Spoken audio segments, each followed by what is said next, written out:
Assalamualaikum warahmatullahi wabarakatuh. Subhanallah, alhamdulillah, wa la ilaha illallah, wallahu akbar, wa la hawla wa la quwwata illa billahil aliyil azim. Allahumma shalli ala sayyidina Muhammad wa ala ali sayyidina Muhammad, amma ba'du. Bapak-bapak dan ibu-ibu yang insyaallah dimuliakan oleh Allah Subhanahu wa taala, guru kita Habib Novel bin Muhammad Ali Idrus yang terus kita tunggu nasihat demi nasihatnya, para pendengar radio Al-Hidayah FM dimanapun Anda berada, segala puja dan puji syukur kita haturkan kehadirat Allah yang telah mengumpulkan kita semua pada malam hari ini dalam keadaan sehat walafiat. Salawat dan salam semoga dapat selalu kita ucapkan yang kita tujukan kepada junjungan kita baginda Nabi Muhammad sallallahu alaihi wasallam. Informasi yang pertama, besok hari Senin, khusus besok Senin di masjid ini libur. Khusus besok hari Senin. Karena nanti semuanya berpindah di Jalan Raya Sukoharjo depan Masjid Agung Sukoharjo. Di Jalan Raya di timur Proliman. Nanti jalannya kita tutup. Insya Allah pengajian akbar bersama Habib Syekh bin Abdul Qadir Asgaf dan Bapak Profesor Dr. Said Agil Sirot dari Jakarta. Jadi khusus besok hari Senin pengajiannya di sini libur. Kita pindah semua ke sana. Ya, jadi nggak etis kalau pengajian sini pengajian karena saya salah satu dari panitia pengajian tersebut. Kemudian yang kedua, informasi mulai bulan Januari nanti setiap Senin yang pertama membaca Maulid Simtuduror. Yang bukunya seperti ini ya, ini yang belum tahu. Yang Simtuduror yang ini, yang Maulid yang biasa dibaca oleh Habib Syekh bin Abdul Qadir Asgaf. Itu khusus setiap Senin yang pertama saja. Terus nanti Senin kedua empat tetap Maulid berjanji. Kemudian Senin yang ketiga semaan Quran. Jadi kita insya Allah dapat semuanya. Nanti mungkin ditambahi burdah lagi.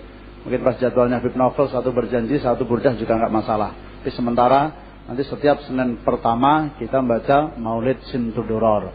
Terus kemudian yang selanjutnya kami informasikan bahwa saya mencetak buku Al-Bar Janji dengan jumlah yang sangat besar. Sebab sebentar lagi bulan Maulid.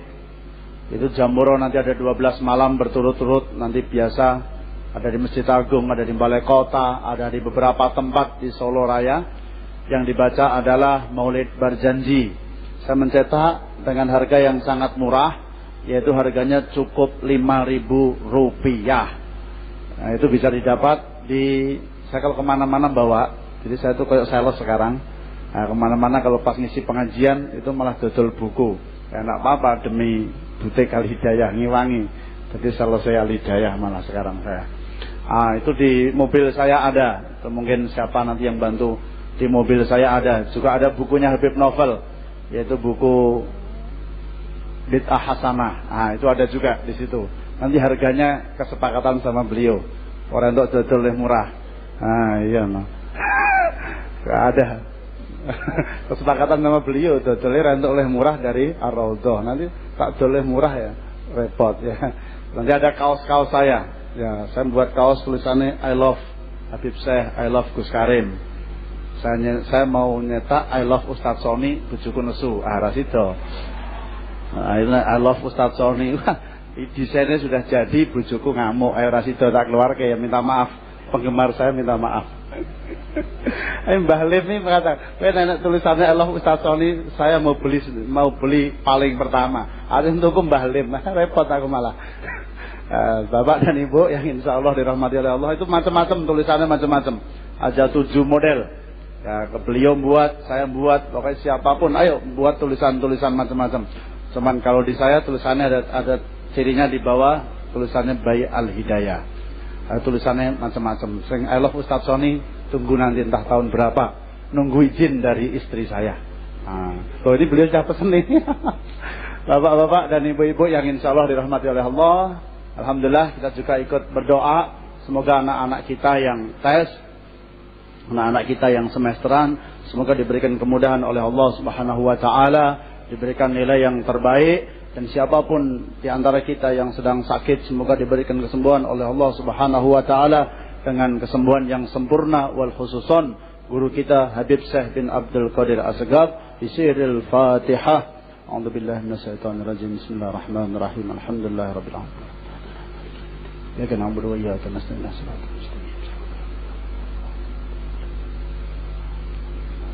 Amin ya rabbal alamin. Saya mewakili pengurus, mewakili takmir Masjid Jami' Al-Hidayah, betul-betul mohon maaf atas segala kekurangan. Walafu. Assalamualaikum warahmatullahi wabarakatuh. Waktu dan tempat saya serahkan sepenuhnya kepada guru kita Habib Novel bin Muhammad Al-Aidus. Bismillahirrahmanirrahim. Alhamdulillahirabbil alamin. Allahumma shalli wa sallim ala sayyidina Muhammadin tibbil qulubi wa dawaiha wa afiyatil abdani wa shifaiha wa nuril absari wa dhiyaiha wa qutil arwahi wa ghidaiha wa ala alihi wa sahbihi. Allahumma salli wa sallim ala sayyidina Muhammadin ghina'i faqri wa hayati ruhi wa sururi qalbi wa najati fid dunya wal akhirah. Sekali lagi assalamualaikum warahmatullahi wabarakatuh.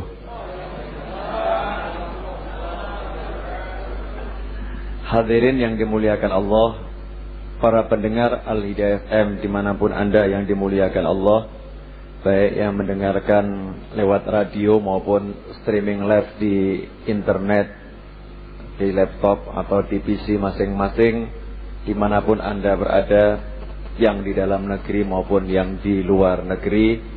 Alhamdulillah, pada malam hari ini kita dapat bergabung kembali di Masjid Al-Hidayah bersama Radio Al-Hidayah dalam keadaan insyaallah diliputi oleh hidayah, dan semoga kita bisa menebarkan hidayah ini kepada orang-orang yang kekurangan hidayah. Amin Allahumma amin. Termasuk kita. Kalau kita bilang orang-orang kekurangan hidayah itu jangan noleh ke orang lain. Kalau kita noleh orang lain berarti sombong. Berarti kita menganggap diri kita udah kelebihan hidayah. Ya, tadi saya ngetes kira-kira kemana ya artinya. Oh, mesti ingat sana, ingat sana, ingat sana. Berarti ada sedikit atau mungkin banyak kesombongan dalam hati kita yang tidak kita sadari. Kita ini sangat kekurangan hidayah. Apalagi taufik. Tahu enggak bedanya hidayah sama taufik? Wabillahi taufik wal hidayah. Wassalamualaikum warahmatullahi wabarakatuh. Selesai. Biasanya kan khatib-khatib begitu. Wabillahi taufik wal hidayah. Dan sesungguhnya yang bisa memberikan taufik dan hidayah hanyalah Allah. Taufik itu apa? Hidayah itu apa? Kalau hidayah itu petunjuk. Hidayah itu petunjuk. Hidayah itu bimbingan. Oh, ini sholat duha bagus. Oh, ini sholat tahajud bagus. Ya. Udah dikasih petunjuknya nih. Oh, ini sholat hajat bagus. Sholat tasbih bagus. Sedekah bagus. Nuntut ilmu bagus. Ini namanya hidayah. Tapi banyak orang dapat hidayah belum dapat taufik. Atau sedikit taufiknya. Taufik itu apa? Kemampuan untuk melakukan hidayah tadi. Kemampuan untuk beramal soleh. Itu namanya taufik. Tahu ilmunya sholat, dia kemudian sholat, berarti dapat taufik. Tahu ilmunya puasa, kemudian dia berpuasa, itu namanya dapat taufik. Tahu ilmunya sedekah, kemudian dia mau sedekah, berarti dia dapat taufik. Nah, kebanyakan kita ini jujur saja kekurangan taufik, krisis taufik. Ya, krisis taufik. Makanya diajarkan oleh para ulama untuk rajin-rajin baca doa minta taufik. Karena mahalnya taufik, di Al-Quran taufik itu disebut secara khusus. Dalam arti taufik, seingat saya cuman sekali.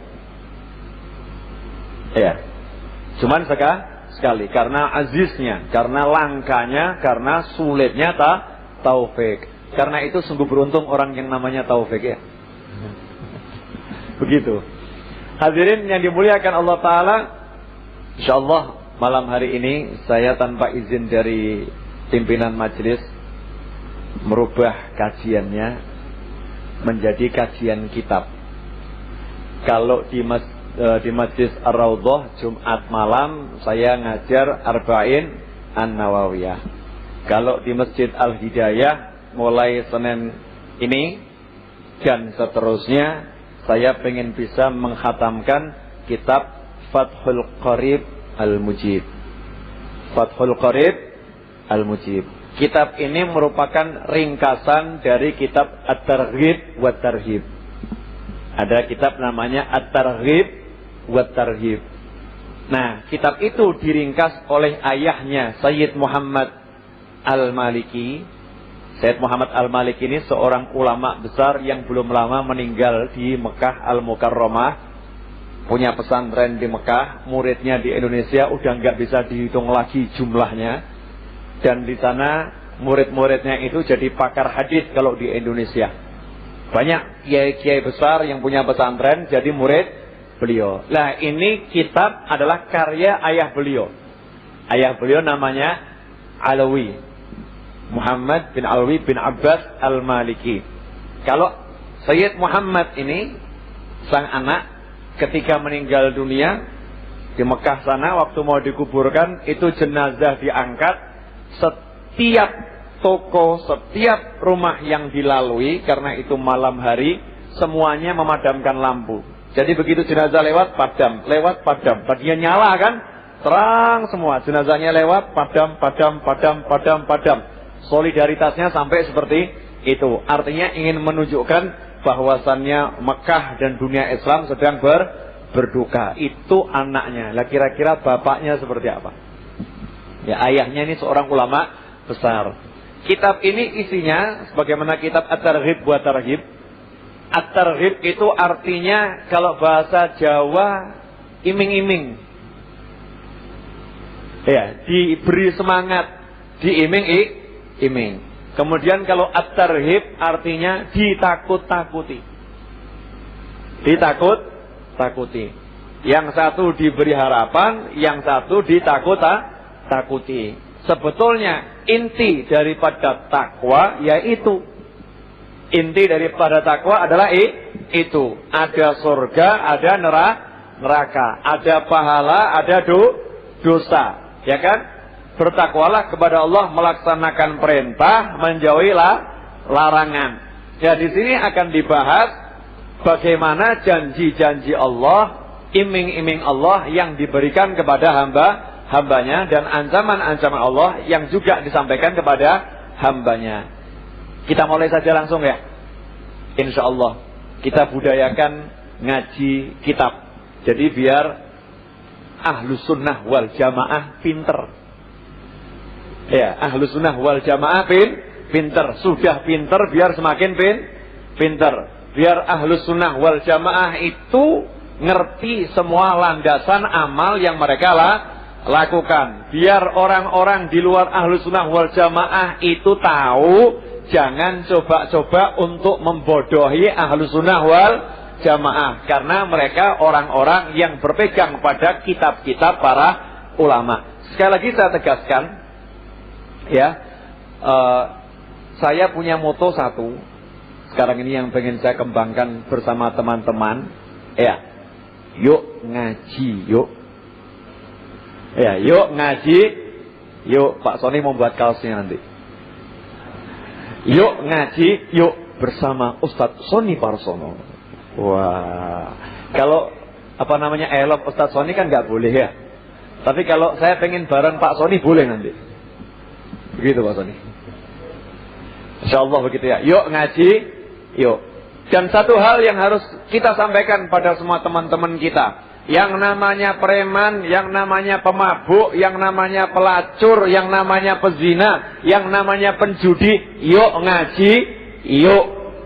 Ngaji bukan miliknya orang yang pakai kopiah, ngaji bukan miliknya orang yang pakai sarung, ngaji bukan miliknya orang yang pakai jilbab, ngaji milik semua umat Nabi Muhammad sallallahu alaihi wasallam. Siapapun orangnya butuh dengan ilmu. Apalagi kita semakin banyak dosa, semakin butuh ilmu. Insya Allah kalau ilmu kita nambah, kita bisa semakin nanti kuat melawan segala gejolak nafsu yang ada dalam diri kita. Karena itu jangan pernah ada ustadz, ada kiai, ada ulama, siapapun yang kemudian membatasi, kamu penjudi dilarang masuk.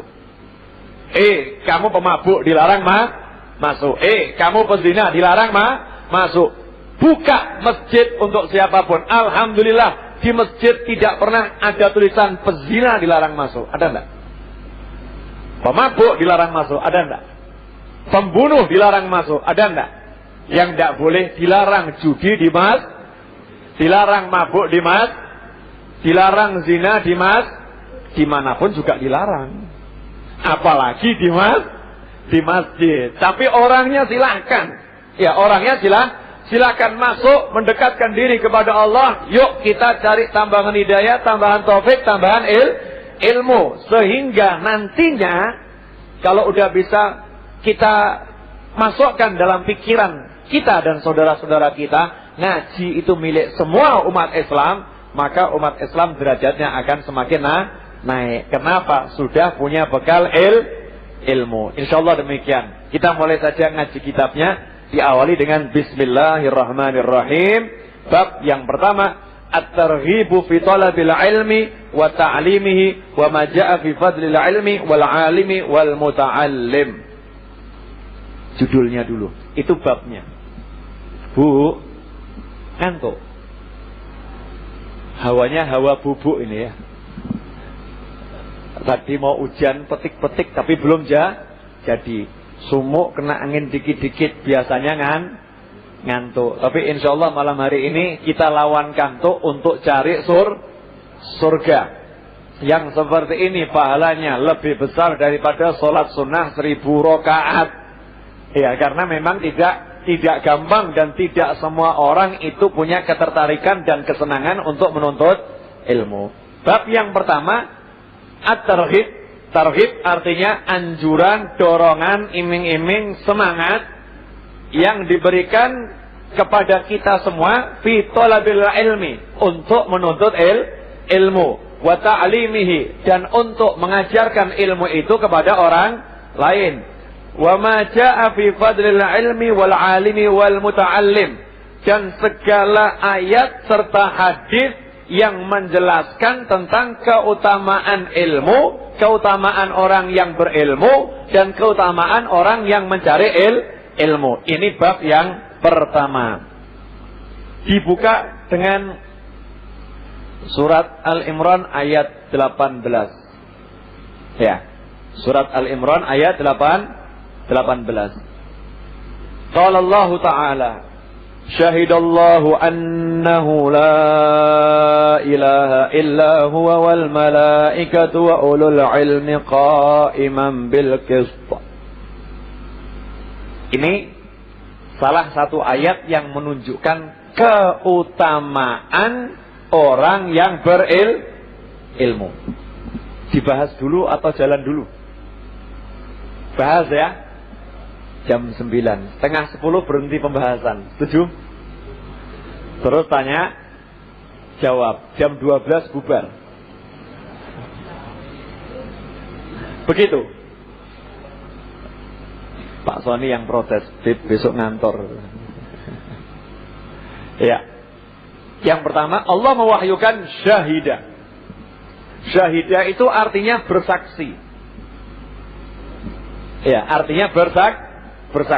Orang yang bersaksi namanya syahid. Saksinya itu namanya syahid.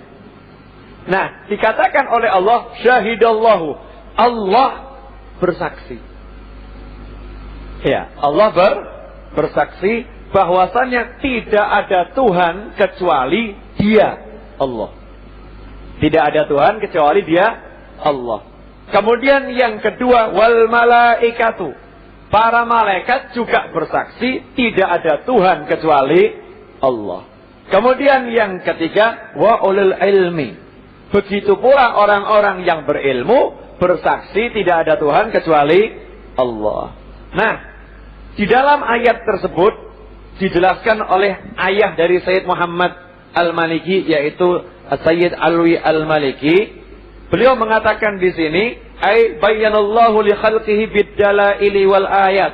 Artinya Allah bersaksi adalah Allah menjelaskan kepada makhluknya, kepada ciptaannya, bahwasanya Allah itu Maha Esa dengan berbagai bukti dan kebesarannya. Buktikan sama Allah, aku Maha Esa. Allah membuktikan kepada makhluknya. Salah satu contohnya ini, ya, salah satu contohnya, tidak ada orang yang kuat hidup sendiri. Saya mau nanya, Bu, Ibu masuk surga sendirian, tidak ada orang lain di sana. Kira-kira bagaimana ya? Bapak, saya mau nanya, tinggal di dunia, ya, tinggal di dunia, dikasih semua dunia dan segala isinya, tapi sendiri, tidak ada yang menemani. Mau enggak? Hah?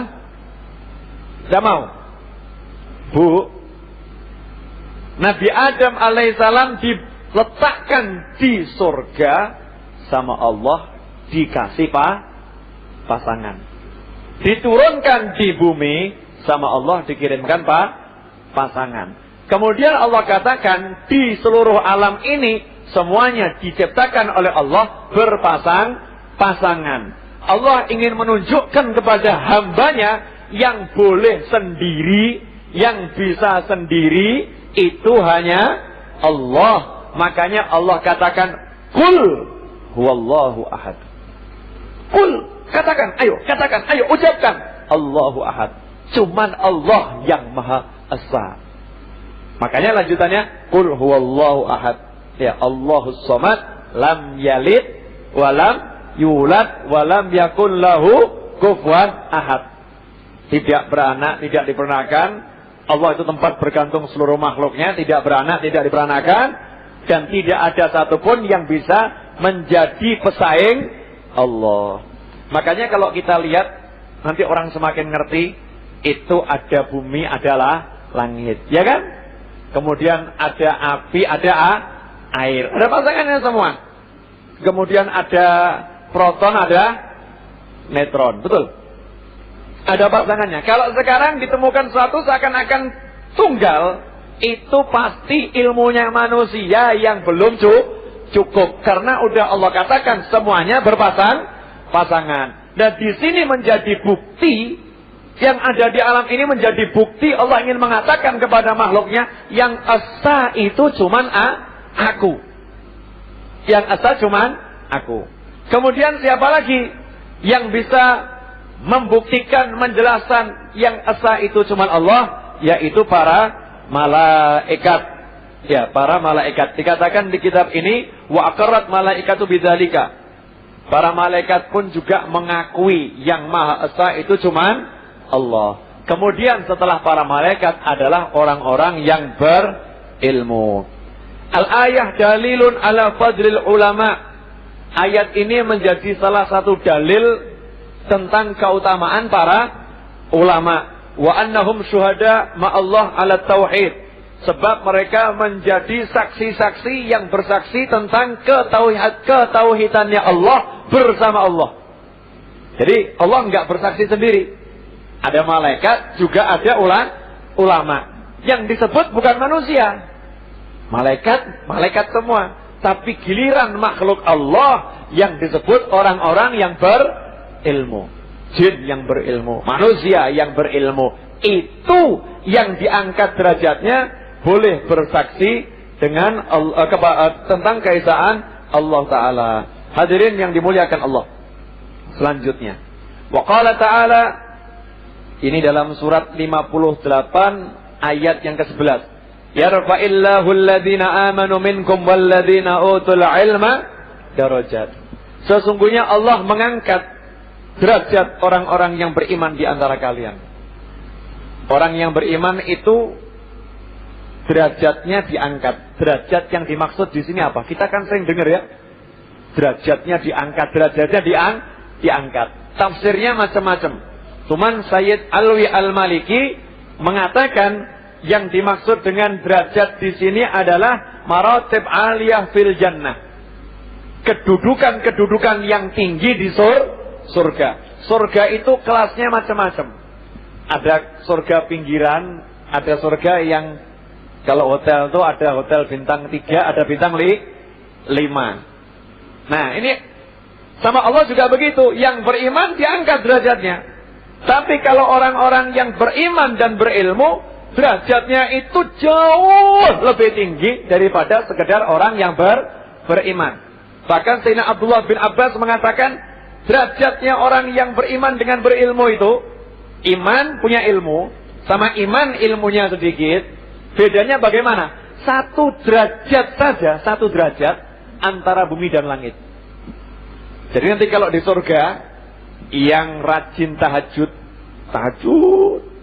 rajin sholat duha, rajin sholat hajat, ini iman enggak ini? Iman. Tapi ilmunya sedikit. Ilmunya sedikit. Semangat besar, tapi ilmunya sedikit. Itu derajatnya tinggi.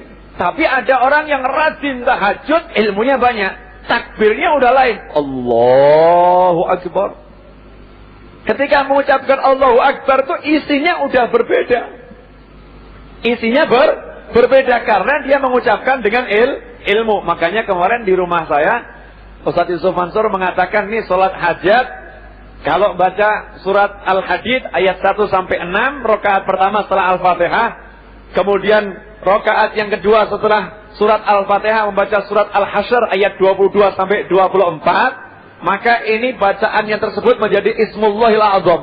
Kalau doa pasti diterima oleh Allah. Nah, tapi beliau mengatakan kalau tahu ilmunya akan dahsyat. Kalau ketika Allahu Akbar Al-Fatihah kemudian baca ayat itu, ngerti itu apa yang ada di dalamnya, tentunya akan luar biasa.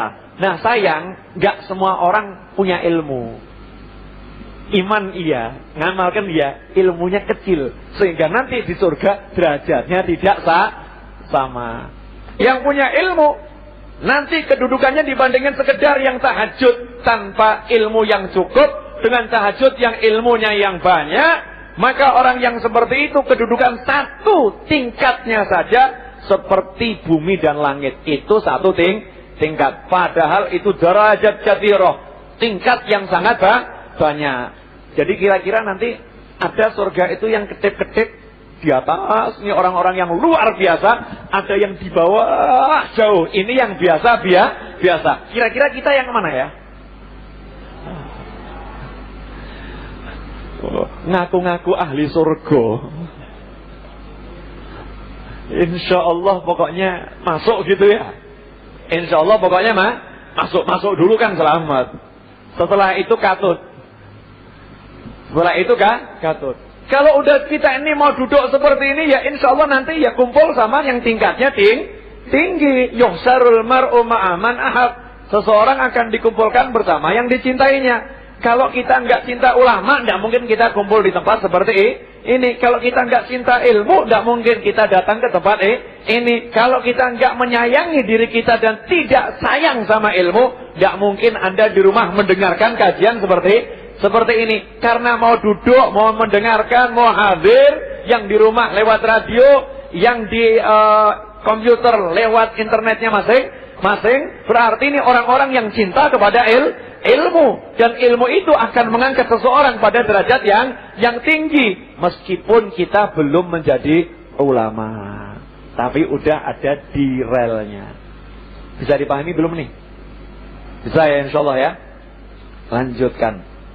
Nah, wa fiha haddun 'alal ilm. Dalam ayat ini terdapat anjuran agar kita mencari ilmu, sebab yang bisa mengangkat derajat seorang itu ilmu. Ada orang pernah nanya begini waktu itu, ketika saya lagi belajar, tanya sama guru saya seperti ini, kok bisa orang yang alim derajatnya lebih tinggi dari orang yang beriman? Kok bisa? Padahal orang yang beriman mau sholat itu juga pakai ilmu. Kok bisa? Ayo, Gimana jawabannya? Hah? Jawabannya bagaimana? Bu, bisa jawab enggak? Enggak bisa? Sama. Ayo, gimana jawabannya? Pak, bisa jawab enggak? Enggak bisa? Enggak bisa jawab? Saya mau nanya, Anda minum wedang jeruk, bayar. Ya, minum wedang jeruk bayar.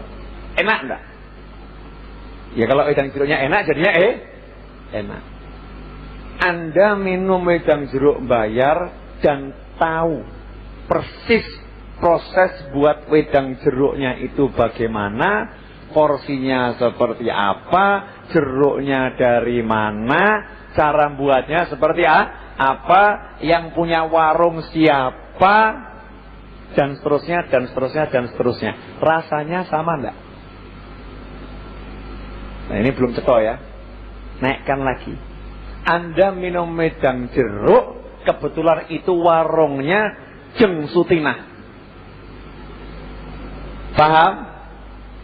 Paham? Anda kenal ini yang buat wedang jeruknya Jeng Sutinah. Paham? Kemudian Anda sayang sama Jeng Sutinah. Laki perempuan sama loh ini ya. Jangan berpikir yang begitu. Sayang betul. Minumnya kira-kira sama enggak dengan orang yang cuman bayar minum wedang jeruk? Sama enggak? Berbeda. Tambah satu lagi. Kalau Anda kebetulan jatuh cinta sama yang punya dan yang membuat, kira-kira rasanya sama enggak? Beda. Gara-gara apa bedanya?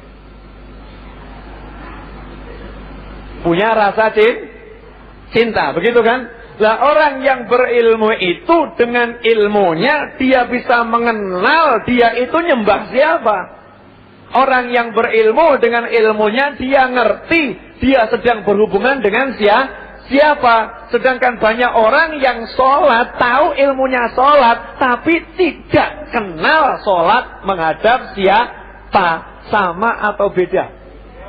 Lah yang bisa membuat kita kenal yang kita sholati siapa, yang membuat kita bisa kenal kita ini puasa untuk siapa, yang bisa membuat kita kenal sedekah itu hubungan dengan siapa, itu cuman ilmu. Bisa dipahami? Makanya Allah katakan yang punya ilmu derajatnya tidak sama, meskipun mereka semua orang yang beriman. Karena itulah di Al-Quran dikatakan, wah panjang nanti ini, sudah jam 9:04. Teruskan. Hah? Dilanjutkan itu. Betul. Wa ma khalaqtul jinna wal insa illa liya'budun. Tidak aku ciptakan jin dan manusia kecuali untuk mengabdi kepadaku. Di tafsir disebutkan arti mengabdi kepadaku liya'rifuni, untuk mengenal aku. Di tafsir juga disebutkan tidak mungkin bisa mengenal Allah kecuali bil ilm, kecuali dengan ilmu. Berarti tujuan dari penciptaan manusia ini mengenal Allah, dan sarana untuk mengenal Allah adalah ilmu. Karena itulah ilmu menjadi sebuah atau sesuatu yang paling berharga di dalam perbendaharaan karunia Allah. Makanya Nabi Muhammad SAW tidak diminta untuk minta tambahan A, minta tambahan B, minta tambahan C sampai Z, tapi Allah perintahkan Rasul untuk mengatakan wa qur rabbi zidni ilma. Katakanlah, Rabbi, ya Allah tolong beri saya tambahan ilmu. Kalau minta tambahan duit sering ya, karena kita menganggap yang berharga itu uang. Minta tambah istri Pak, sering. Ada yang begitu loh Bu, ada. Ya ada yang begitu, karena menganggap bahwasannya tambah istri itu penting. Yang minta tambah anak, ibu-ibu yang anak udah 5 mau nambah? Nambah minta. Oh, minta tambahan anak, karena menganggap anak itu penting. Setiap orang berbeda-beda. Tapi kalau Allah minta kita agar minta tambahan ilmu, perintah wa qur rabbi zidni ilma, berilah aku tambahan ilmu. Karena kalau ilmunya nambah, semakin kenal dengan Allah. Kalau ilmunya nambah, akan semakin mengabdi kepada Allah. Kalau ilmunya nambah, makrifatnya terhadap Allah akan semakin meningkat. Karena itulah Nabi Adam alaihissalam dibekali oleh Allah pertama kali dengan apa? Dengan ilmu. Wa 'allama Adam al-asma'a kullaha. Diajarkan oleh Allah kepada Nabi Adam semua nama.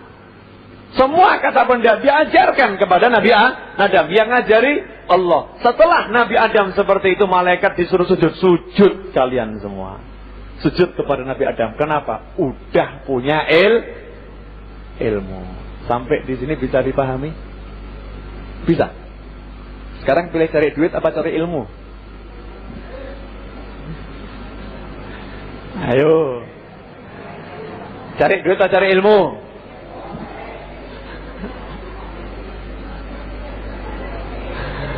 Pilih mana? Cari duit atau cari ilmu? Cari ilmu. Nah, yang cari ilmu buat cari duit atau buat cari ilmu? Kebanyakan orang itu rekanen golek ilmu jane golek duit. Iya. Nah, kita jangan begitu. Jadikan tujuan utama adalah ilmu. Dan kita merasa butuh ilmu yang bagaimana? Yang bisa membuat kita kenal kepada Allah. Bisa membuat kita kangen sama Allah. Ya, kangen sama Allah. Nah, hadirin yang dimuliakan Allah Ta'ala. Selanjutnya. Dalam surat yang ke-39 ayat 9. Allah menyatakan. Ya, surat Az-Zumar. Hal yastawil ladzina ya'lamuna wal ladzina la ya'lamun. Apakah sama orang yang mengerti, yang mengetahui dengan orang yang tidak mengetahui? Kira-kira sama enggak? Orang yang kenal Pak Soni sama yang enggak kenal kira-kira siapa ya? Sama enggak? Beliau misalnya mampir di Hek duduk. Ya misal Pak Soni ini ya mampir di Hek. Yang jualan enggak kenal. Unjuk napa Pak? Wedang jeruk. Masih tunjuk, enggak diunjuk. Ya, kebetulan datang Pak Kapolsek, lihat Pak Soni, kenal Pak Soni. Oh Pak Soni, gimana kabarnya? Sambutannya berbeda. Yang bedakan apa itu? Yang satu ngerti siapa beliau, yang satu belum ngerti. Bisa dipahami? Bisa. Ya kita sama Allah, yang kenal sama Allah, sama yang tidak kenal sama Allah, kira-kira sama atau beda? Beda. Nah, kita termasuk yang kenal apa yang nggak kenal? Belas. Yo, sidik-sidik, baru sidik kan? Kalau dibandingkan para wali, kita ngukur dengan para wali tadi loh. Kita ini paling ngertinya ke masjid seperti tadi, ke masjid sholat, poso, bulan Ramadan puasa, duha sholat, malam tahajud, butuh hajat sholat. Ini seperti kalau masuk warung butuh makan, masuk warung butuh minum, tapi nggak kenal siapa yang jual, nggak ngerti siapa yang dijuali. Tentunya berbeda ketika saling memberikan apa yang dibutuhkan. Tapi kalau para wali, mereka kenal tuh Allah. Makanya sama Allah ditanya, hal yastawil ladzina ya'lamuna wal ladzina la ya'lamun. Apa bodoh? Sing ngerti karo sing ora ngerti. Apa sama? Yang mengetahui dengan yang tidak mengetahui. Kira-kira sama atau tidak? Makanya jangan pernah kita menganggap para wali itu kalau duduk gitu ya, linggih podo sama kita lain. Ngelamunnya beda. Kita ngelamunkan utang. Weh, tak khusuk nih pengajian ngelamun ke utang gitu. Ini kalau kita. Tapi kalau para wali mereka duduk ngelamunannya lain. Lamunannya berbeda. Diamnya itu tidak sama dengan diamnya orang lain. Sebagaimana dikatakan di dalam Al-Quran, kalian melihat gunung-gunung itu sepertinya diam, padahal gunung itu bergerak meresahap. Gerakannya gunung itu secepat gerakan awan-awan yang ada di langit. Kan muter tuh. Bumi ini kan berputar, tapi kelihatannya diam. Para wali itu dalam hatinya penuh dengan pengagungan kepada Allah, mikir Allah terus, tapi kelihatannya ngelamun. Apa sama? Jadilah ngelamunnya presiden sama ngelamunnya kita sama enggak kira-kira? Beda kan? Presiden ngelamun gitu sama kita ngelamun. Kira-kira sama enggak? Ya, beda. Yang dipikirkan itu berbeda. Nah, apakah sama orang yang ngerti sama orang yang tidak ngerti? Lanjutkan dulu. Ya, wa qur rabbi zidni ilma, surat 20 ayat 114. Naam. Dikatakan ini kan surat Toha ya. Di surat Toha yang diajak bicara oleh Allah, yang diperintahkan wa qur rabbi zidni ilma, itu yang diperintah untuk mengucap adalah Nabi Muhammad sallallahu alaihi wasallam. Wal ma'na ziyadatul ilm bil Quran. Arti yang dimaksud di situ adalah minta tambahan ilmu di dalam pemahaman Al-Quran. Coba, kalau Kanjeng Nabi Muhammad SAW aja masih minta tambahan ilmu, maksud dari ayat-ayat yang ada dalam Al-Quran, kan Al-Quran itu kan kunci dari seluruh ilmu. Kalau Nabi saja masih minta tambahan ilmu, kemudian orang sekarang membatasi Al-Quran, ya kuwi jangan ditakwilkan, jangan dikupas kupas, sudah Al-Qurannya itu, ya itu, kira-kira cocok nggak dengan apa yang dimaksud oleh Nabi Muhammad SAW? Kan jauh berbeda. Jadi Al-Quran itu ada dua, nuzul wa tanazzul. Turunnya Al-Quran 30 juz udah selesai dari Allah kepada Nabi Muhammad sallallahu alaihi wasallam. Itu udah selesai, 30 juz, gak mungkin nambah satu huruf, gak mungkin. Kalau ada orang meyakini Al-Quran bisa ditambah satu huruf, murtad dia. Karena berarti Al-Quran berubah. Atau ada orang meyakini Al-Quran dikurangi satu huruf, dia murtad. Karena dia menganggap Al-Quran berubah. Kenapa dia dikatakan murtad? Karena dia melawan ayat yang ada di Al-Quran. Inna nahnu nazzalna dzikra wa inna lahu lahafidun. Sesungguhnya kami yang menurunkan Al-Quran dan kami yang menjaganya. Kalau menganggap Al-Quran kurang satu huruf saja, berarti dia menganggap Allah tidak bisa menjaga kalamnya. Berarti dia murtad. Itu kaidah ilmu tauhid. Ya, kaidah ilmu tauhid. Turunnya udah selesai. Tapi watanazzuluhu 'alal ulama'i baqi. Kata Al-Imam Ali bin Muhammad bin Husain Al-Habsyi yang mengarang Maulid Simtud Durar, di dalam syair-syairnya itu di belakang itu ada. Begitu juga Syekh Abu Madian Al-Maghribi, guru dari Sayyidi Al-Faqih Al-Muqaddam, dalam kitabnya Al-Hikam Al-Ghawthiyah, beliau mengatakan watanazzuluhu 'alal ulama' baqi. Akan tetapi pemahaman tentang isi ayat-ayat Al-Quran itu selalu turun ke dalam hati para ulama, diberikan oleh Allah Ta'ala. Contoh. Zaman ini contoh di zaman Nabi ya. Ini sudah sering saya bahas. Idza jaa nasrullahi wal fath wa ra'aitan nasa yadkhuluna fi dinillahi afwajan fasabbih bihamdi rabbika wastaghfirhu innahu kana tawwaba. Ya. Saat itu Sayyidina Umar gandeng Sayyidina Abdullah bin Abbas radhiyallahu ta'ala anhuma, sepupu Nabi Muhammad SAW, digandeng, diajak ke tempatnya sahabat-sahabat yang besar. Ringkasnya, sahabat yang besar ditanya, itu surat Idza jaa nasrullah itu ya, maksudnya apa? Dijawab sama sahabat-sahabat persis seperti terjemahannya.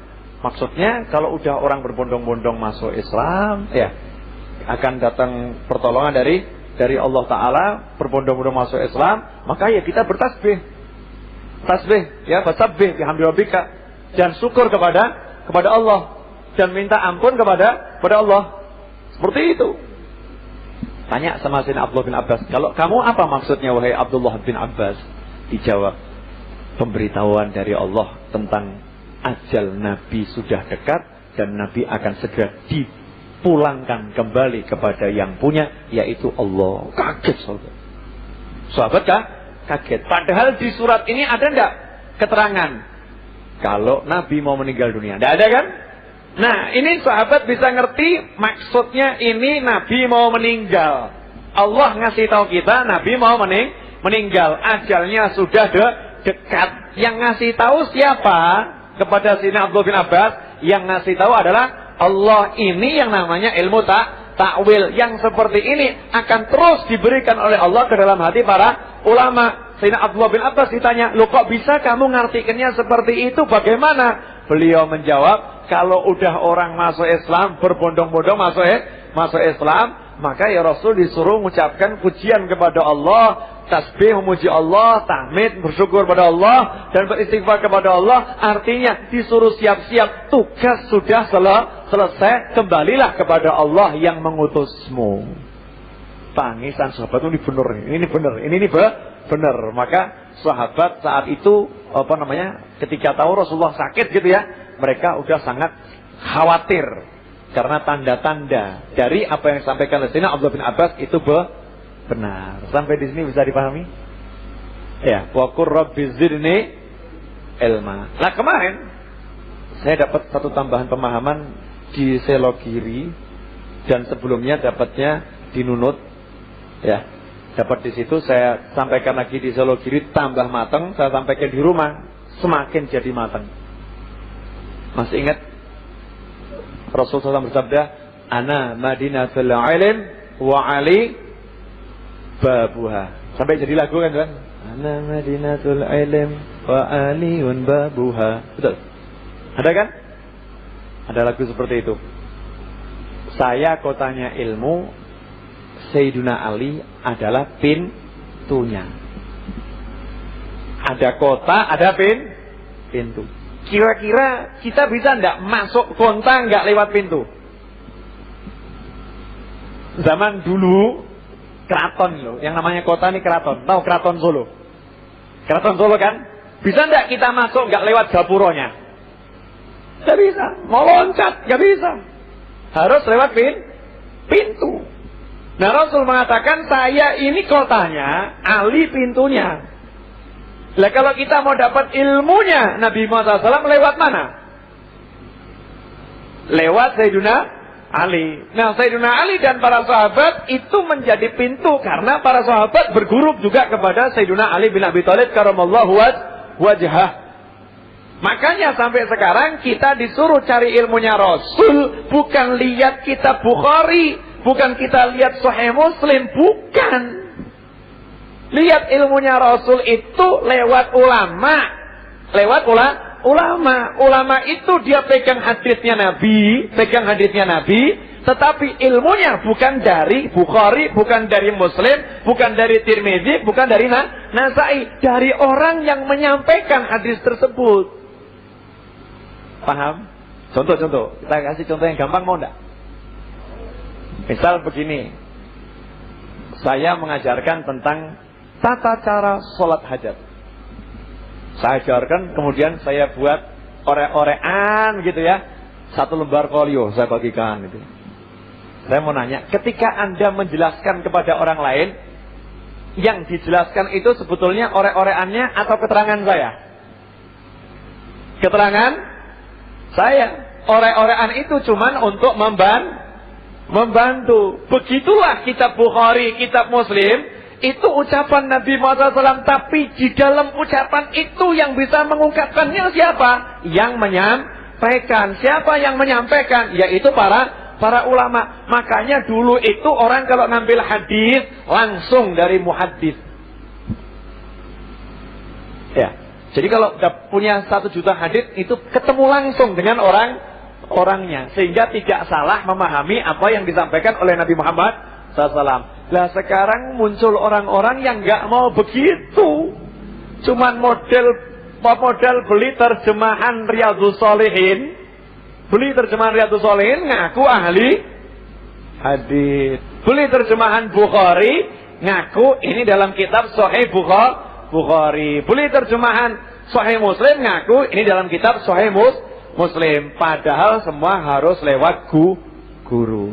Nggak lewat guru nggak mungkin bisa. Contoh lagi, Bu tidur. Saya mau nanya, pernah pergi ke toko buku, Bu? Ada yang pernah, mungkin ada yang belum. Di situ ada buku judulnya 1000 Resep Nusantara.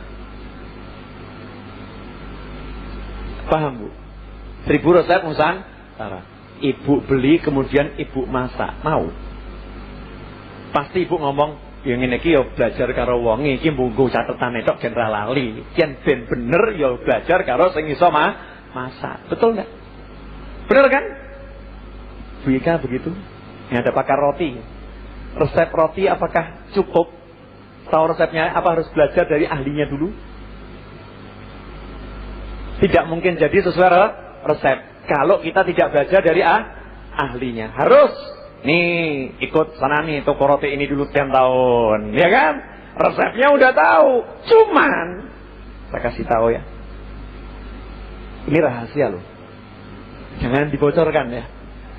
Pak Sony jangan dikasih tahu, rahasia. Nanti kalau Pak Sony dikasih tahu kita kalah. Yang namanya resep hebat yang dibuka umum itu dusta besar. Pasti ada sedikit resep khusus yang disembunyikan. Betul Bu? Betul ngaku. Pasti ada sedikit resep khusus yang disembunyikan. Paham? Ada sedikit resep khusus yang disembunyikan. Kalau mau tahu resep khususnya ini, caranya bagaimana? Ikut dulu, ngabdi dulu. Jadi pelayannya dulu. Terakhir, ya ini saya kasih rahasia resep saya. Saya kasih rahasia resep saya. Akhirnya masakannya itu jadinya lain. Yang lain kok aku rasanya beda. Oh, ada rahasianya. Lalu terus gimana? Rahasia. Ikut saya dulu, baru nanti saya ajari. Paham? Nah, begitu pula dengan hadis-hadis, ayat-ayat Al-Quran, itu di dalamnya ada rahasianya, dan yang paham adalah ulama. Syariatnya kita harus ngenger ulama, kumpul ulama, manut ulama, baru oleh Allah diberi. Yang beri siapa? Allah. Bukan ulamanya, Allah yang memberi. Nih rahasianya. Contoh Nabi Khidir alaihissalam dan Nabi Musa. Nabi Musa ngenger dulu. Ya kan? Nabi Khidir nyantai, lihat kapal rusak. Anak kecil kurang ajar sama orang tuanya, kepalanya dipeluntir, ya kan? Nyantai. Nabi Musa kaget. Kaget Nabi Musa. Ini tindakan yang melanggar syariatnya Nabi Musa alaihissalam. Tapi karena mau ikut terus terakhir dikasih tahu rahasianya apa. Setelah dikasih tahu rahasianya apa, yang kelihatannya salah jadi benar. Ya, yang kelihatannya salah jadi benar. Nah, ini rahasia ini bisanya diperoleh dengan ikut para ulama. Jadi sekali lagi kalau dibahas ilmu, setiap ilmu yang dibahas, ilmu ini laisal ilm fil kutub wad dafatir, walakinal ilm fis sudur rijal. Yang namanya ilmu, ya, bukan di buku, bukan di papan tulis. Kalau sekarang bukan di file-file yang ada di komputer Anda, bukan di lembaran-lembaran perpustakaan, bukan itu ilmu. Itu cuma gambarnya ilmu. Bukan itu ilmu. Walakin ilm, akan tapi ilmu apa yang ada dalam hati orang-orang soleh yang menguasai buku tersebut. Yang punya resep. Yang punya resep. Ini contoh nih Pak Sony ini. Ini contoh ya. Ilmu apa namanya? Onderdil. Anda mau nembak, dikasih tahu. Nih begini sekolahannya di sini. Mungkin dikasih tahu. Cuman ada satu jurus yang disembunyikan. Kasih tahu ya. Dilakoni kok beda yo. Resok kene ngapa yo? Kalau mau berhasil ikut saya dulu. Tak gentak saya. Ya kan? Saya nurut sama saya, siap saya marahin, siap begini. Kalau udah nanti kamu baru lulus. Kalau udah baru lulus. Nah, begitulah yang diajarkan sunnatullah dari para anbiya wal mursalin terus ke bawah. Ya, seperti itu. Makanya kalau kita lihat, kok udah jam 9:30 lewat 5, Bu. Gimana? Lanjutkan. Jamnya enggak bersahabat. Ditutup jamnya. Jamnya yang alhamdulillah sudah hampir nggak ada khilaf, walaupun masih ada khilaf. Yang kiri sama kanan belum bisa sama, terpaut 2 menit masih. Betul, memang ini susahnya jam di Indonesia. Ya, jamnya saja nggak bisa sepakat, apalagi orangnya. Apalagi orangnya. Hadirin yang dimuliakan Allah, lanjutkan. Wal takum minkum ummatun yad'una ilal khairi wa ya'muruna bil ma'ruf. Surat Al-Imran ayat 104. Wah, ini favorit saya ini. Ya, wal takum minkum ummah. Allah itu sangat realistis. Allah itu sangat realistis. Kalau mengucapkan sebuah wahyu itu, ya namanya Allah maha benar ya. Yus pas. Allah nggak mengatakan, manusia, kalian semua yuk jadi orang yang merintahkan amar ma'ruf nahi mungkar, kalian semua begitu. Enggak. Kalau begitu semua enggak ada yang nandur sawah. Kalau begitu semua nanti tidak ada yang mau manen sawah.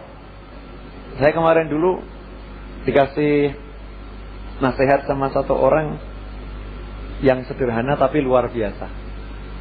Sederhana. Saya tuh dengar nasihat itu, ya Allah, ya bener ya. Yang bisa kita lakukan ini untuk makan ya, makan. Itu yang kita yang proses, yang kita proses, walaupun semuanya itu tidak ada proses kita, tapi secara zahir proses kita itu cuma ngambil makan, taruh di mulut, ngunyah. Selebihnya bukan urusan kita. Betul nggak? Begitu masuk rongkongan, ini sudah ada yang kerja sendiri, ya kan? Sebelum sampai ke tangan kita, itu yang proses juga bukan kita. Siapa yang proses? Allah. Pakai siapa? Ada petani, ada sopir, ada bagian parkir, ya kan? Ada onderdil motor, ada ini. Biar sampai makanan itu tiba di hadapan kita. Beras sampai di rumah kita, ada lagi yang proses, yang namanya masak. Ada apinya di situ, kan ada kompornya di situ. Kalau nggak pakai api ya pakai listrik. Yang jelas ada panas di sana sampai jadi nasi dihidangkan. Proses yang kita lakukan ini cuma ngambil, itu kalau kita makan sendiri loh ya. Ambil, masukkan mulut, ngunyah, terus selesai. Selebihnya urusan siapa? Dari awal memang urusannya Allah. Artinya menunjukkan kalau kita ini tidak bisa nggak bisa apa-apa. Nah, realistisnya Allah, kita tidak diperintahkan semua untuk proses ilmu. Enggak. Wal takum minkum ummah. Hendaknya di antara kalian ini ada sebagian, sekelompok orang yang mau dia itu yad'una ilal khair, ngajak manusia ke jalan yang baik. Karena kalau diperintahkan semuanya wajib, repot kan? Bayangkan nih, semua wajib perintahkan kebajikan. Kira-kira bagaimana? Repot enggak? Makanya ini kan jadinya fardu kifayah. Kalau ada sebagian saja sudah, maka udah cukup. Kewajibannya gugur.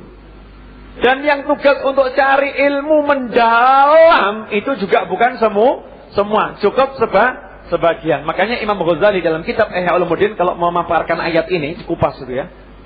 Ini kalau kupas gini, ini suka enggak nih bahas ilmu yang begini-begini? Ini kitab soalnya ya. Ini ilmu kitab. Imam Ghazali ketika ngupas, cantik, cakep loh. Dokter itu ilmunya, hukumnya apa? Gitu. Dibahas. Fardu kifayah. Di satu desa kalau sampai tidak ada dokter atau tabib, pokoknya ahli pengobatan ya. Namanya terserah mau dokter, mau tabib, pokoknya yang paham ilmu pengobatan. Kalau sampai tidak ada satu umat Islam yang ahli di situ, maka satu kampung dosa semua. Kenapa? Karena kita diperintahkan untuk berobat dan tidak boleh menyakiti diri sendiri. Maka harus ada yang bisa jadi mengobati.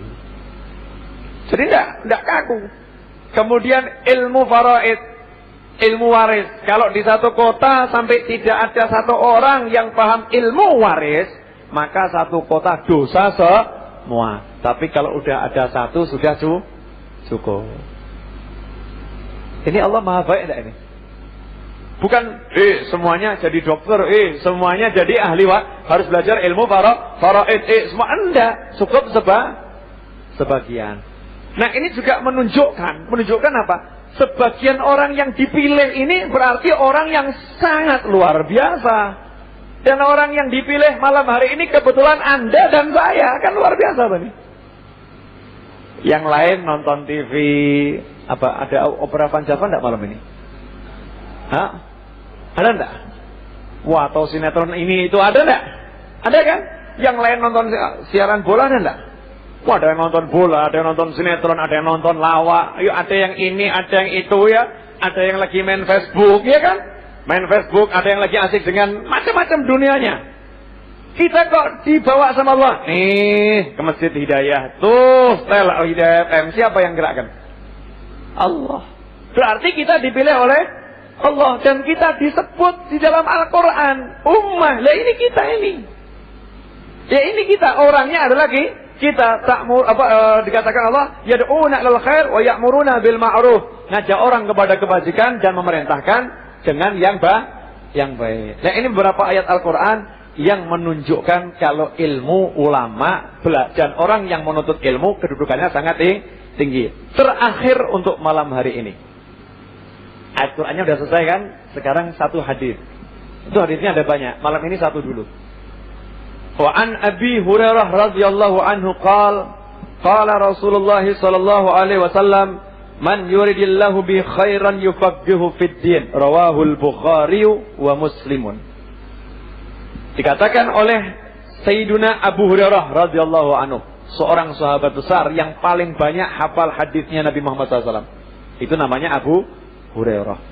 Abu Hurairah mengatakan radhiyallahu taala anhu, Nabi Muhammad SAW bersabda, barang siapa yang diinginkan oleh Allah untuk mendapatkan kebaikan, man yuridillahu bi khairan yufaqihu fid din, maka dia akan dijadikan seseorang yang paham agama. Yang paham agama. Coba kita lihat ya di sini.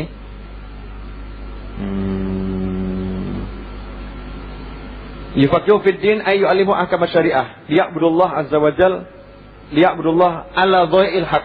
Wa fi hadits isyarah li talabil ilm bi husnil khitam. Wa fadilah ma'rifatul ahkam. Wa anna man lam yatafaqah lam tuqbal lahu ibadah. Ini hadisnya pendek, cuman penjabarannya panjang. Malam ini disingkat saja ya. Bisa panjang-panjang. Satu, hadis ini menunjukkan calon atau ciri-ciri orang yang akan husnul khotimah yang bagaimana. Hadis ini menunjukkan ya, orang yang nantinya akan husnul khotimah itu orangnya seperti apa.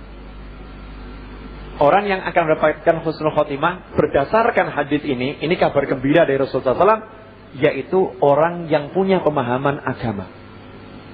Karena Rasul menyatakan kalau Allah menginginkan seseorang mendapatkan kebaikan, sedangkan dalam berbagai hadis yang dimaksud kebaikan adalah al-jannah wa ridhallah.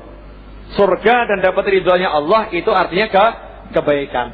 Kalau seseorang diinginkan oleh Allah, Allah yang pengen dia masuk surga, pengen dia diridhoi Allah, Allah yang pengen, Allah akan menjadikan orang itu paham agama.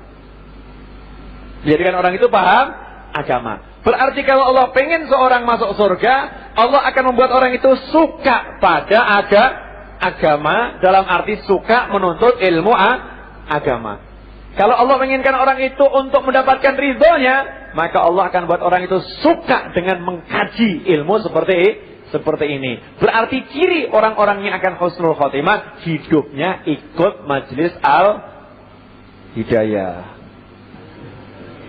Contohnya, ya kan? Ngurusi pesantren. Hidupnya ngurusi pesantren. Ini ciri-ciri orang yang akan husnul khotimah. Nah, kalau hidupnya sebaliknya bagaimana?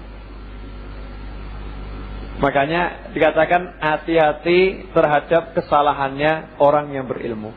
Karena orang yang berilmu kalau berbuat salah sadarnya cepat. Kalau yang nggak punya ilmu berbuat salah rumongsone bener, repot kan? Repot. Nyalah-nyalakan orang, dia rumongsone bener padahal dia salah. Ada lagi yang dia itu berbuat haram, tapi dia merasanya dia berbuat sesuatu yang tidak haram, karena dia nggak punya ilmu. Tapi kalau orang yang berilmu, dia tahu salah-salahnya. Minimal ketika berbuat salah mesti ada penyesalan. Ya kan? Kalau tahu dia punya salah, dia juga tahu ilmunya. Allah suka pada orang yang berbuat kebaikan. Dia tentu akan menambah amal solehnya. Minimal ada pengimbangnya. Tapi kalau orang tidak punya ilmu bagaimana? Yublas, nggak kroso, terus semakin terseret, semakin terseret. Ini ringkasnya seperti itu. Insya Allah 2 minggu yang akan datang kita akan bahas kelanjutan dari kitab ini. Bapak Ibu, sebelum saya akhiri, yang datanya jawab ya. Yang mau bertanya SMS ke nomor berapa Pak Soni? Jam 10 selesai kan? Masih ada 15 menit. Biar langsung aja yang mau bertanya ke SMS ke nomor saya 0821 3638 4090. 0821 3638 4090. Ini untuk yang di luar Masjid Al-Hidayah. Yang di dalam sini nanti langsung aja nanyanya. 0821 3638 4090. Ya, kalau ada yang mau nanya, silahkan bisa SMS sekarang. Sebelum saya mau nanya, sebelum ditanya saya mau nanya. Tapi jawab apa adanya ya. Jangan sungkan. Ngaji begini ini enak atau biasa? Saya soalnya nggak tahu. Ini kalau dibuat saya orang pesantren ya, ngaji gini tuh paling enak. Karena kita nggak banyak ngomong. Yang saya ucapkan tadi ini kan ringkasan dari apa yang sudah dipaparkan di sini. Pilih mana? Banyak nasihat atau banyak ilmu? Ya, kalau ini namanya cari ilmu, bukan cari nasihat. Nasihat sama ilmu beda. Ada muatannya. Ilmu itu buat kita semakin apa namanya? Mengerti tentang Allah, semakin kenal kepada Allah. Tapi kalau nasihat itu untuk mengingatkan ya dosa-dosa kita, ya mengingatkan salah-salah kita dan lain sebagainya, agar kita semakin tulus menghadap kepada Allah. Ada yang mau nanya? Kanan dulu. Silahkan. Sebentar. Yang lain ada yang mau nanya? Ada yang lain? Kanan. Ada enggak? Sebentar dulu. Kiri ada yang mau nanya? Ibu-ibu dulu aja. Nanti ente sama mana terakhir. Silahkan. Mic-nya ada? Enggak, biarnya di rumah bisa dengar. Karena ini kan live. Ada mic-nya? Pakai ini. Cukup. Kalau enggak langsung aja nanti saya apa namanya? Terjemahkan dengan bahasa saya. Waalaikumsalam warahmatullahi wabarakatuh. Tidak ada waktu. Ya. Apa?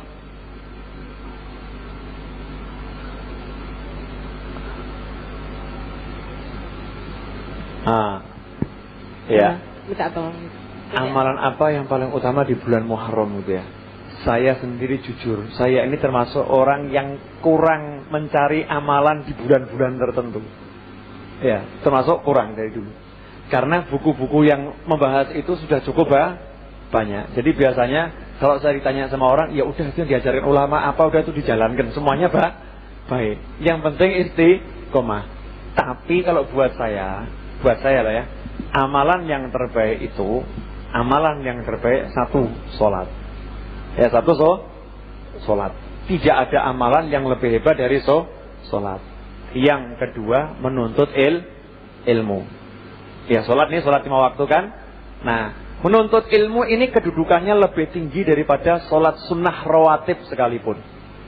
Sholat sunnah rawatib. Sehingga kalau sholat sunnah rawatib ditinggalkan gara-gara kajian gitu ya, gara-gara kajian, ini ilmunya masih diunggulkan. Makanya terkadang kalau jamaah tabligh itu kan suka habis apa namanya sholat langsung ngasih dakwah, nggak zikir, nggak ini gitu kan? Karena memang sebagian ulama mengatakan ilmu itu di atas semua itu sholat. Nah sholat ya, untuk sholat kita tingkatkan dulu sholatnya. Ada sholat wajib, ada sholat sunnah. Sunnah juga macam-macam. Ada sunnah rawatib. Sunnah rawatib jalankan. Setelah sunnah rawatib ada sunnah-sunnah yang utama lagi kan? Ya, yang utama itu dijalankan. Nah, sholatnya udah kuat secara wajib, secara sunnah, kemudian naik kepada ilmu. Harus baca buku dan lain sebagainya. Kemudian qiraatul Quran, membaca Al-Quran. Baca Al-Quran yang bagus minimal, ini kata para ulama, minimal 40 hari sekali, khatam sekali. Kalau mau lebih bagus lagi 30 hari sekali khatam. Mau lebih bagus lagi 7 hari sekali khatam. Mau lebih bagus lagi 3 hari sekali khatam. Kalau orang umum begitu. Kalau para wali 1 hari khatam 2 kali. Ya, saya punya teman sekarang ini, saya punya teman di Solo 2 hari sekali khatam.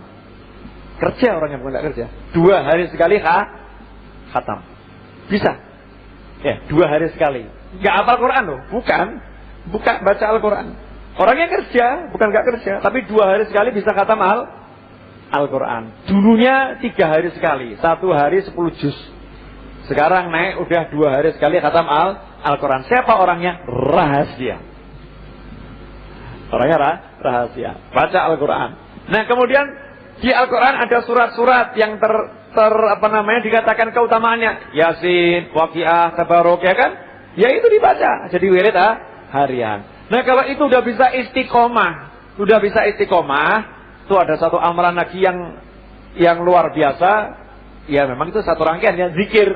Nah, zikir ini yang luar biasa mana? Yaitu sholawat, kemudian tahlil, kemudian istighfar, tasbih, tahmid, takbir. Ini subhanallah, alhamdulillah, wala ilaha illallah akbar. Itu paling utama. Nah, kalau udah zikirnya jalan, Qurannya jalan, sholatnya jalan, cari ilmunya jalan, sodakohnya jalan. Insya Allah kita nggak tanya lagi amalan paling utama di bulan Muharram apa ya? Karena kita udah biasa. Sampai Al-Habib Abdullah bin Husain bin Thahir. Habib Abdullah bin Husain bin Thahir, seorang ulama yang hidup kurang lebih 250 tahun yang lalu. Di Hadramut sana, 250 tahun yang lalu. Masuk bulan suci Ramadan, mau masuk itu sore anak-anak dikumpulkan semua. Anak-anaknya dikumpulkan. Nah, ya. Punya sisa waktu enggak 1 hari? Berapa, ayah? Kenapa? Saya belinya sisa waktu kalian. Sebab waktu saya 24 jam udah full buat ibadah. Sedangkan di Ramadan kita disuruh nambah ibadah. Ayah enggak punya waktu lagi. Terus gimana ini? Jadi Ramadan sama enggak Ramadan itu sama saja. Kenapa? Full ibadah. Sehingga tidak cari lagi. Kalau Ramadan kita amalannya apa ya? Udah ngamal terus tiap hari kok. Iya, tiap hari sudah amal terus. Tanpa mengurangi amalan-amalan yang istimewa. Di Muharram kan ada banyak amalan istimewa. Tanpa mengurangi amalan itu, tapi yuk saya mengajak diri saya dan hadirin semuanya, kita untuk membiasakan mengamalkan amalan-amalan utama itu di setiap hari dan di setiap bulan. Sehingga ketika datang bulan yang utama, tidak bingung lagi. Nah, jalankan dulu yang utama-utama untuk tiap hari. Sholat duhanya, tahajudnya, witirnya, hajatnya, sodakohnya, sholawatnya, istighfarnya, tahlilnya. Jalankan itu dulu. Kalau itu udah jalan, walaupun gak ngamalkan amalan yang lain, sudah punya amalan yang utama. Kurang lebih seperti itu. Tapi kalau amalan utama yang khusus-khusus, itu kan setiap ulama dapat dari Allah beda-beda. Ya, dapat dari Allah beda-beda. Ada yang dapat ilham ini nih, kamu amalkan ini. Ini kan dari Allah. Kadang lewat mimpi bertemu Nabi Muhammad sallallahu alaihi wasallam. Makanya cukup baca buku-buku yang ada. Apa di situ? Kalau mantap silakan diamalkan, bagus sekali. Yang ngomong bid'ah bian. Wah, ada orang mau tidak ada tuntunannya, ini bid'ah, ini bian gitu ya. Terserah Anda mengatakan seperti itu, enggak usah diurusi. Gitu jelas insyaallah. Yang lain ibu-ibu dulu ya. Bentar. Ada yang mau nanya di sini? Mau nanya? Pakai mic, Bu, silakan.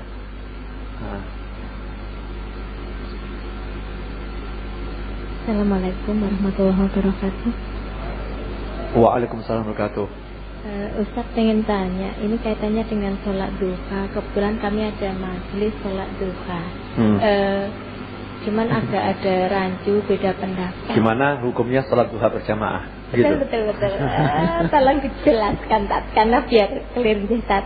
Nuwun sudah paham pertanyaan saya nuwun Tat. Gimana hukumnya sholat duha berjamaah? Ini termasuk hebatnya ustadznya, kan belum ditanya udah paham pertanyaannya. Jangan bilang sama orang-orang ya Bu ya. Mas Sidik ini kan tidak live tuh nih. Belum ditanya ustadznya udah paham loh, jangan dibilangnya. Soalnya ya biasanya pertanyaannya begitu. Berkaitan sholat duha ini biasa ditanyakan seperti itu ya. Sholat duha jamaah boleh enggak? Gini loh. Yang namanya sholat sunnah secara umum hukumnya sama dengan sholat wajib. Sama. Sholat wajib sendiri boleh, berjamaah lebih utama. Sholat sunnah ya sendiri boleh, ada yang berjamaah lebih utama, ada yang dia cuman hukumnya boleh berjamaah. Contoh tahajud. Ayo. Kalau di hadis itu yang banyak Rasul tahajud sendiri atau berjamaah? Sendiri kan? Yang dianjurkan tahajud sendiri. Dulu saya masih pernah lihat di TVRI itu berita dari luar pulau, tiap hari itu ada seorang ulama yang tahajud berjamaah, satu masjid itu hampir ribuan yang hadir tiap hari, bukan Ramadan nih, tiap hari malam tahajud berjamaah. Ada orang yang komplain, sholat tahajud kok jamaah neko. Ya neko ini dalilnya mana? Yang mulai jamaah seperti itu kan? Yang seperti ini sebetulnya karena tidak mempelajari itu hadis dari ulama. Ya, tidak belajar hadis dari ulama atau tidak mempelajari ilmu itu dari ulama, cuman tahu ilmiah sholat tahajud ya sendiri kan begitu. Masih ingatkah ketika Sayyidina Abdullah bin Abbas radhiyallahu ta'ala anhu bercerita tentang hukum sholat di samping kiri? Kalau jadi makmum di samping kiri. Beliau mengatakan suatu malam saya nginep di rumahnya Rasulullah SAW karena istri Rasul kebetulan bibi saya. Saya tidur kadang menyelinap di antara mereka berdua gitu kan. Saya masih kecil kata beliau. Nah suatu malam Rasulullah bangun sholat, maka saya ikut sholat. Saya waktu sholat di samping kirinya Rasulullah SAW. Oleh Rasul kemudian dipegang telinga saya, digeret ke kanan. Ini namanya sholatnya jamaah atau sendiri? Sholat jamaah, sholatnya malam atau siang? Nah Rasul kalau sholat malam namanya tahajud atau sholat biasa? Sholat tahajud jamaah atau enggak jamaah? Jamaah. Di sini menunjukkan sholat tahajud berjamaah itu boleh-boleh saja. Begitu pula dengan sholat duha. Sholat duha. Pernah Rasulullah SAW diperintahkan, kok Rasul diperintahkan ya? Diundang. Maaf salah kata. Rasulullah diundang oleh seorang sahabiah. Sahabat perempuan. Kemudian juga di kesempatannya lain diundang oleh seorang sahabat. Beberapa peristiwa yang berbeda.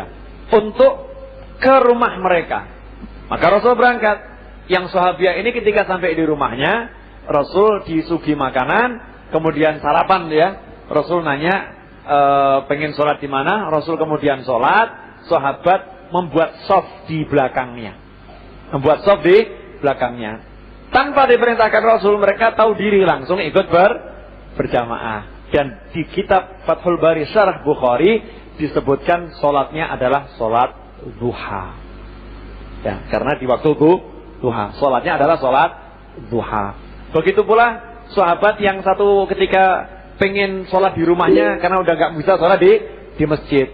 Maka Rasul datang ke rumahnya, kamu pengen saya sholat di mana? Yang mau kamu jadikan tempat sholat di mana? Di sini.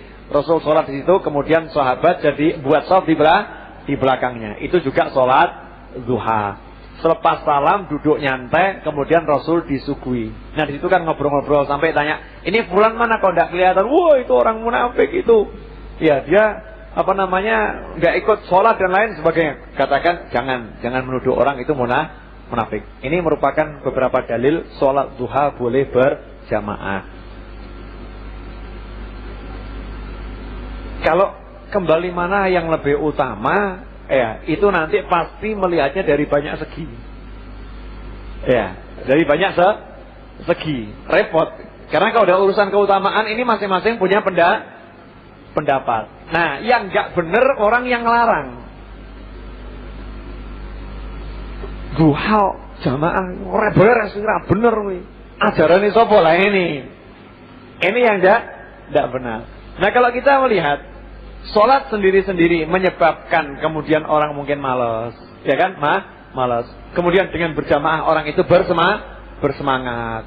Ya, kemudian kan lebih ringan, kadang diajak suruh sholat, yuk sholat duha 8 rakaat abot. Tapi kalau diajak berjamaah 8 rakaat jadinya ringan. Nah, dari sisi yang ini menjadi lebih utama. Paham ya? Seperti sholat taraweh. Rasulullah SAW sholat taraweh 1 bulan penuh tidak kan? Sayyidina Umar kemudian buat sholat taraweh berjamaah 1 bulan penuh di masjid. Kemudian pakai membaca Al-Quran dari awal sampai akhir. Ada orang nanya, mana lebih utama? Sholat taraweh di masjid atau di rumah? Karena Rasul nggak pernah sholat taraweh di masjid. Coba lihat hadisnya secara teliti. Rasul sholat tarawehnya di masjid atau di rumah? Di mana Pak Soni? Di rumah, jendelanya dibuka, ya kan? Pintu dibuka, sahabat lihat, kemudian jadi makmum. Kan seperti itu. Makanya ada orang mengatakan, sholat taraweh paling utama di rumah. Nah, dibantah sama yang kalau paling utama di rumah, kenapa Sayyidina Umar nggak nyuruh pulang aja ke rumah?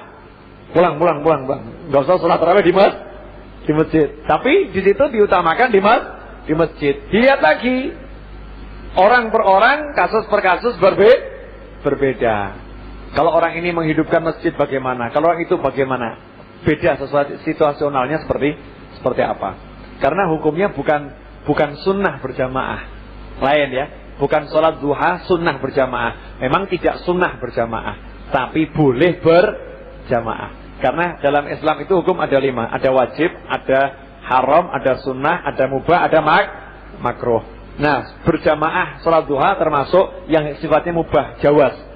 Boleh jamaah, boleh tidak jamaah. Yang jelas sunnahnya sunnah sholat duha. Bisa dipahami Bu ya? InsyaAllah. Ini semoga cukup. Ya, semoga cukup buka wawasan kita semua. Demikian, kurang lebih maaf. 1 dari SMS ya. InsyaAllah kita akhiri. Bu, jangan ngantuk Bu. Sama kalau sudah. Oh belum. Iya. Coba saya tak lihat. Ini SMS yang masuk cukup banyak. Biasanya masih Cik ini yang mewakili. Ya, saya cari nomor yang unik dulu ya. Siapa tahu ada nomor yang unik. Kadang-kadang muncul nomor yang unik. Bismillahirrahmanirrahim. Oh, nggak berhenti ya. Sangat banyak. Yaudah, acak. Bismillahirrahmanirrahim.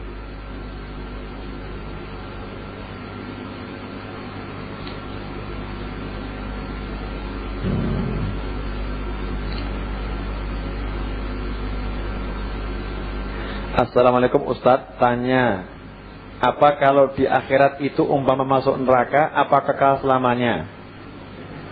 Tidak diperhitungkan amal baiknya. Saya dengar ini dari sebuah, saya sebutkan ya, dari sebuah titik-titik. Ini SMS masuk, ngomong ada sebuah titik-titik, ya, mengatakan kalau yang udah masuk neraka itu yang neraka selamanya. Gitu. Lah dia tanya, ini dari Seragian nanya, kalau masuk neraka itu apa neraka selamanya? Tidak diperhitungkan amal baiknya, kok hilang begitu saja? Apa betul begitu? Jawabannya tergantung yang masuk siapa. Kan begitu. Kalau yang masuk KTP-nya Islam itu sementara. Ya, kama ya'mal mithqala dzarratin khairan yarah. Ya, siapa yang berbuat kebaikan sekecil apapun pasti akan melihat hasilnya. Contoh, ada seorang pejabat negara. Ya, pejabat negara berjasa terhadap negara. Tapi kemudian dia pas lewat, kemudian nabrak orangnya meninggal dunia. Jalani hukuman enggak? Dihukum kan? Nah, mungkin dia masuk sel 5 hari, 10 hari. Setelah itu dia keluar jadi pejabat lagi enggak? Ya pejabat. Tetap aja pejabat. Ini tetap jalan, ini jalan. Nah, muslim asal KTP Islam meninggal masih muslim, ya kalau memang dia nyemplung ke neraka itu ya sesuai dengan tingkat dosanya. Itu kalau nggak ditahlilkan, kalau ditahlilkan lain loh ya. Lain. Kalau nggak ditahlilkan nyemplung bisa lama di situ, repot itu. Itu kalau nggak kena tahlil, nggak diyasinkan, nggak ditalkinkan, makanya ikut ahlu sunnah enak. Ya. Makanya KTP Islam terus ada tambahannya, doyan tahlil itu bagus. Udah KTP Islam nggak doyan tahlil, sholat enggak, ini enggak, nggak ada yang tahlil, kan nyemplung mentasnya kelamaan ini. Karena kurang yang minta kenam, ampun, kurang. Nah ini kalau dia suka tahlil, nyemplung, dosanya banyak. Ada yang minta ampun, ya Allah, ini baca Yasin 2000 orang, ampuni dia berkat surat Yasin, ya kan? Turun ampunannya Allah. Dalilnya mana? Nah kok dalilnya, wah gitu. Masih ingat ketika Rasulullah SAW jalan lewat 2 makam, Rasul berhenti, ya kan? Rasul berhenti ngambil pelepah korma, ditanam di situ. Sahabat nanya, Rasul kenapa nanam pelepah korma? Rasul menjawab yang maknanya, selama pelepah korma ini masih basah, maka siksanya akan diringankan oleh Allah. Karena di 2 makam ini penghuni kuburnya lagi disiksa. Karena dulu hidupnya yang satu itu suka mengadu domba orang, yang satu kalau habis buang air seni bersucinya tidak tuntas. Paham? Paham maksudnya enggak? Ini tidak minta ditahlilkan, tidak minta didoakan, tidak minta kan? Bahkan Rasul tidak kenal siapa yang dimakamkan di situ. Tidak ada hubungan kecuali hubungannya KTP-nya Islam. Rasul lihat, loh kok disiksa, KTP-nya Islam. Tugas seorang muslim, al-muslim akhul muslim. Seorang muslim adalah saudara muslim yang lain. Ini berlaku selama hidup sampai meninggal dunia, sampai nanti dia di akhirat. Makanya begitu tahu ada muslim yang lain lagi disiksa, Rasul nggak tinggal diam. Rasul berupaya untuk menyelamatkannya. Bukannya Rasul berkata, rasa no, mangkani nurut keraku dulu. Kalau tidak nurut sama saya, ini rasakan kamu kurang ajar. Udah dibilangi jangan ngadu domba, hidup ngadu domba. Ini rasakan nih siksa kubur. Rasul nggak ngomong gitu. Sedih, didoakan biar selamat. Seperti itu. Makanya tadi saya tanya, tergantung yang jegur siapa dulu. Kalau yang jegur ini ada yang nahlilkan, beda dengan yang tidak ada menahlilkan. Yang jegur itu KTP-nya Islam, beda dengan yang KTP-nya bukan Islam. Dalam akidah kita umat Islam, kalau KTP-nya Islam sifatnya sementara. Setelah itu nanti mentas masuk ke dalam surga. Di surga nggak mungkin keluar lagi, kekal selama-lamanya. Neraka cuman sementara. Tapi kalau KTP-nya belum Islam, maka dia begitu nyemplung nggak mentas lagi, neraka abadi selama-lamanya. Lah kadang nih orang-orang yang tadi itu yang suka ngomong begitu, pada titik-titik tadi mengambil ayat-ayat buat orang kafir diberlakukan untuk umat Islam. Itu kesalahannya. Pasal-pasal buat orang kafir, kok pasal itu dikenakan untuk umat Islam? Yang gak nyambung. Mohon maaf, waktu udah habis dari tadi. Ya, semoga ini manfaat. Kalau ada kata ucap yang gak pas, sikap mohon maaf yang sebesar-besarnya. Insya Allah ketemu lagi. Jangan lupa Jumat malam simak selalu Al-Hidayah FM. Yang mau mampir ke rumah saya monggo ya, di Jalan Dewutan nomor 112 Semanggi Pasar Kliwon Surakarta. Semoga Haji Soni Parsono Ustadz kita ini menyempatkan waktu untuk hadir, karena jam terbangnya sangat tinggi. Sekarang ceramah di sana dan ceramah di sini, sehingga saya sendiri itu Masya Allah mau minta waktunya susah. Mau minta sepatah 2 patah kata dari beliau ini luar biasa. Memang ini termasuk orang besar, badannya gede. Demikian, mari kita baca doa yang biasa kita baca. Ya Rabbana ta'afna bi annana ta'afna wa annana ashrafna ala ladha ashrafna fatub alayna tawbah tafsiru kulla hawbah wasur lana awrati wa aminir rawhati واغفر لوالدينا ربي ومولودينا والأهل والإخوان وسائر الخلان وكل ذي محبة أو جيرة أو صحبة والمسلمين أجمع آمين ربي اسمع فضلا وجودا منا لا باحتساب منا بمصطفى رسولي أرضى بكل سوري صلى وسلم ربي عليه عد الحمد وآله وصحبه عداد قص الصحب والحمد للإله في البدء والتناهي. Wassalamualaikum warahmatullahi wabarakatuh. Waalaikumsalam warahmatullahi wabarakatuh. Terima kasih buat guru kita. Dan sekali lagi yang butuh bukal berjanji ada di mobil CRV di depan. Wassalamualaikum warahmatullahi wabarakatuh. Senin depan di Sukoharjo bersama Sukses dan